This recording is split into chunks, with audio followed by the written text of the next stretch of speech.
As of today, it has been exactly 2 months since the iPhone 15 lineup has hit the market. Let's reevaluate the iPhone with our 2-month iPhone 15 Pro and Pro Max review.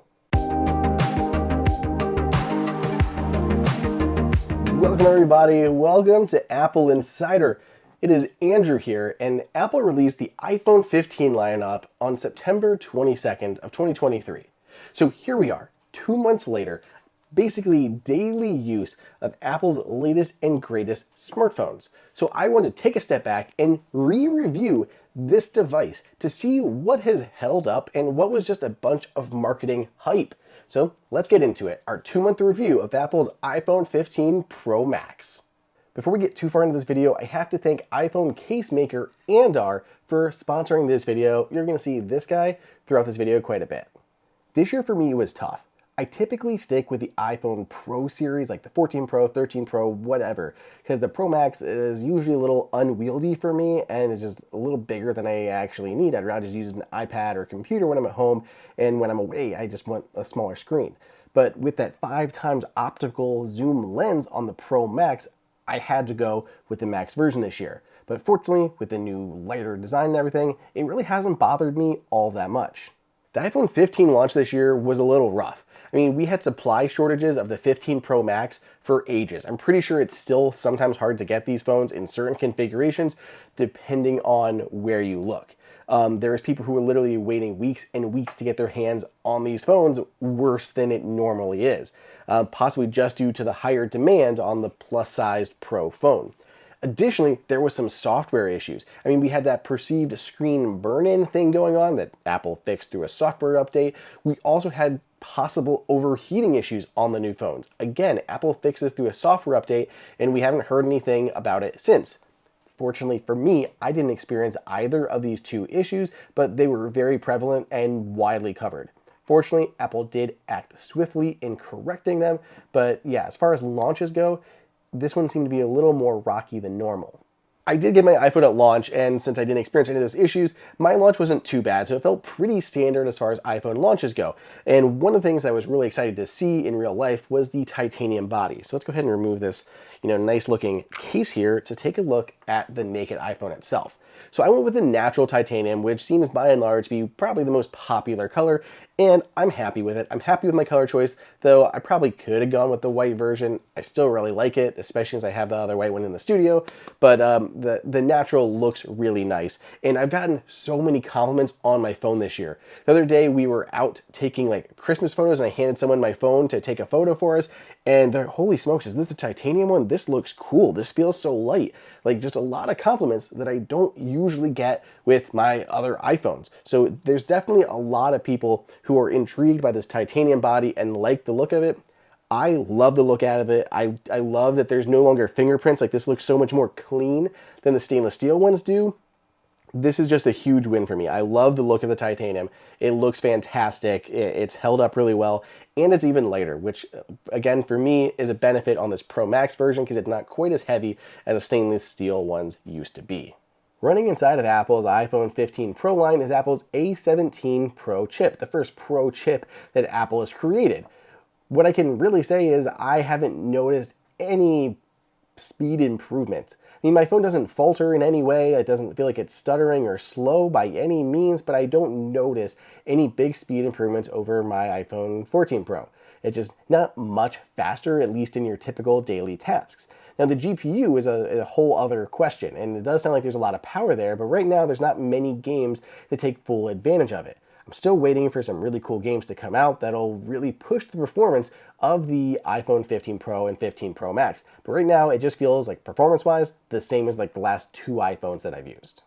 The 2 biggest things though are probably the camera and the action button. And I think if we can just hit timeout for like 90 seconds or so, I have to thank our sponsor for this video, Andar.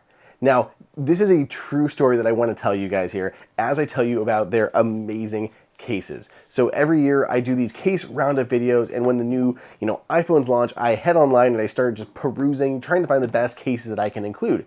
And someone had recommended that I check out Andar, and I had never heard of them before, but as soon as I landed on their website, I'm like, whoa, these are some cool cases. Before I had done anything, Andar actually reached out to us, and they wanted to sponsor a video. And I'm like, this is so serendipitous. So they sent over their Aspen case, which is currently up for pre-order. And you guys have probably seen it in a few of my other videos because people keep asking about it.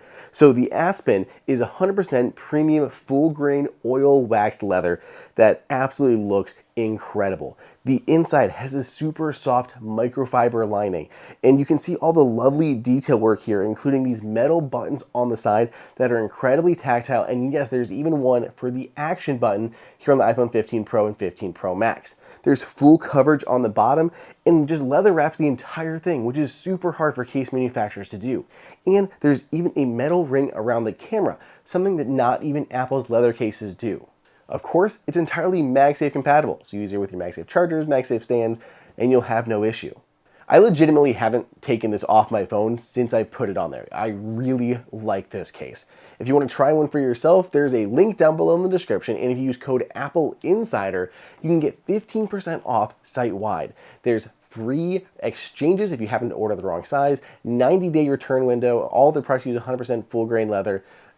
They're wonderful. Again, use code AppleInsider for 15% off site-wide.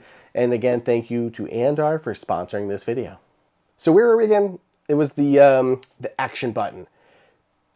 There's a lot of debate now on the action button, and I'm getting a little bit of like touch bar vibes, where there's a lot of people who are saying like, it's unnecessary, they don't use it. I've seen some Twitter or X polls that are like, do you use the action button anymore? And it's kind of been mixed results. Personally, I love the action button. I really do. I think it's only a good thing to have like these additional hardware controls because it's a very solid button. It feels great, and I use it for a bunch of stuff. So I actually set mine to run a shortcut, so it has like a whole folder of shortcuts where I can do everything from like feed my cat, opening up certain apps that I use all the time that I don't like put into the dock. I can get my blood sugar through the Dexcom app. I can run like Apple Frames to add frames to screenshots that I take for articles that I'm writing, setting focus modes, like all these cool things that I can do just by pressing my action button. So I like it. And Apple's also seems to actually been implementing new features for it, unlike the touch bar that they abandoned like the second that it would hit the market. So with upcoming software updates, you'll be able to use the action button to translate things, which is super cool. You can just immediately press it and it'll start translating your conversation, whether you're speaking or somebody else is speaking. It can automatically detect languages and stuff. Like, it's a really neat little trick for the action button to do. And next time I travel abroad, I'm for sure switching my action button to that. But for daily stuff, I like my shortcuts, do a bunch of things, like literally use it as a hot launcher for a whole folder of apps if you want, use it to open tabs in Safari. Like, there's so much you can do with shortcuts, or Apple's just already native ones like voice memos, focus, flashlight, all this stuff. Or just leave it as your ringer and stop complaining about it. The cameras I think are a little bit of a mixed bag, but overall, I really like the improvements here. So the biggest news is moving to 5 times optical zoom on that telephoto lens, up from a 3 times zoom on the last generation models. A lot of times I feel like the 5 times is too much. Like, I'm in the house, I'm trying to take a photo of Harrison or the dogs, and like 5 times is too much. It's like it's in your face, and I don't need it. But there are other times where it's really handy. Like if I'm outside the house, 5 times is really solid. So you have to kind of evaluate where you're taking photos and if that 5 times is going to be what you're looking for. It's also nice to have up to 25 times digital zoom, which I think looks pretty darn solid. Gone to a few concerts and baseball games and stuff like that, and it's nice to have a lot more zoom on your phone that actually produces usable photos that you couldn't get before. There are many times I'm still missing the 3 times optical zoom, because right now if you want to shoot it at 3 times focal length, you're going to have to use digital zoom on your main sensor, and it's not quite as good as it was on like the 14 Pro. So a little bit of a trade-off there in certain scenarios. The one feature I've really come to appreciate with the cameras is the ability to both capture live photo data and depth data on many of my standard photos. Basically, your iPhone's going to automatically detect if there's a person, a cat, or a dog. And if it detects any of those subjects, it'll collect that depth data while also recording a live photo. That means you don't have to switch to portrait mode to capture a portrait photo every time. And you don't have to choose in that moment if you want a portrait shot or a live shot. This is huge with kids, babies, and pets. I mean, there's so many times Harrison's doing something, cute. It's like, oh, look at that cute thing you're doing, baby. And I'll go to take a photo. Then I can choose after the fact of, is this a good shot? Do I need to adjust where, the live photo is and get a better still? Or do I want to switch it to a portrait shot and give you that nice background blur and bokeh? You have the options every single time. Sometimes it does take like a second or so. So if you don't hold the shot for a moment for it to detect, it won't capture that depth data. But for the most part, it does. And this has easily been one of my favorite features of the iPhone 15 Pro. We also have to talk about spatial video. So this is coming in iOS 17.2, which is currently in developer beta testing. Soon when this is released, you'll be able to capture 1080p 30 frames per second spatial video on your iPhone 15 Pro or 15 Pro Max. Now, hear me out. I don't know if I'm buying a Vision Pro come March, whenever it's released. I don't know. But we just had this whole new round of hands-on time from other journalists that got to try out these spatial videos. And they're really pitching this as one of the key features of this headset and how you really feel like you are there in that video when you're watching it back. To me, recreating these memories is a huge reason to consider the Vision Pro. So right now, I want to start doing two things: recording spatial video whenever I can and capturing more ultra super wide landscape panorama shots, because these are both going to be highlights of the Vision Pro. Even if I don't buy or you don't buy the Vision Pro come 2024, maybe you'll buy a second generation unit. Maybe you'll buy another one in 2025. Maybe that will be more affordable than the Vision Pro, just Apple Vision, whatever it's going to be called. And at that point, it'll be really nice to have a catalog of spatial videos already captured on your iPhone. So for me, I like this. I think it's going to be huge. I'm going to love looking back at these memories eventually, whether I get the Vision Pro, second generation model, cheaper model, whatever it is, I'm going to want to have them. So I love that option here on the Vision Pro, even though it's not even out yet, or on the iPhone 15 Pro, even though it's not even out yet. I buy an iPhone every year. I'm a yearly upgrader.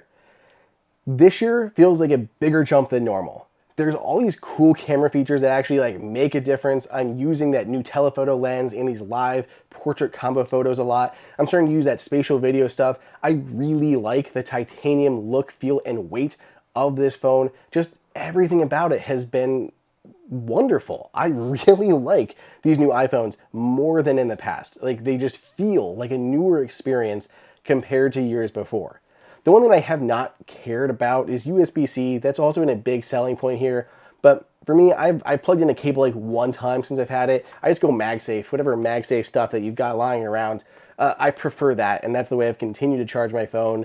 Even after moving to USB-C, I just never used that stupid port there on the bottom. So to me, that's been a wash, but everything else has been a great upgrade for me. So what do you guys think? Do you like the changes that Apple implemented on the iPhone 15 series? Let me know down below in the comment or on Twitter at Andrew_OSU. You can also let me know on Threads at AndrewO'Hara941. Thanks again to Andar for sponsoring this video. Otherwise, stay tuned. Got a lot more videos coming your way.